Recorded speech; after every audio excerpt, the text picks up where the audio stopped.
sa Aklat ng Juan, 11, kapitulo and versikulo 25 hanggang 26. At muli, ang sabi ng Panginoon sa Matthew chapter 11, verse 28-29, lumapit kayo sa akin, kayong lahat ng nahihirapan at lubhang nabibigatan sa inyong pasanin, at kayo ay bibigyan ko ng kapahingahan. Pasanin ninyo ang aking pamatok at matuto kayo sa akin, sapagkat ako'y maamo at may mababang loob. Makakatuto kayo sa akin ng kapahingahan. Ito po ang salita ng Diyos.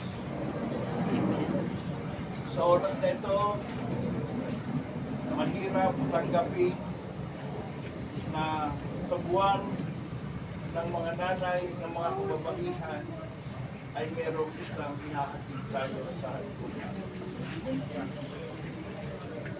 Subalit, ang salita pa rin ng Panginoon ang makapagbibigay ng aliw sa atin sa oras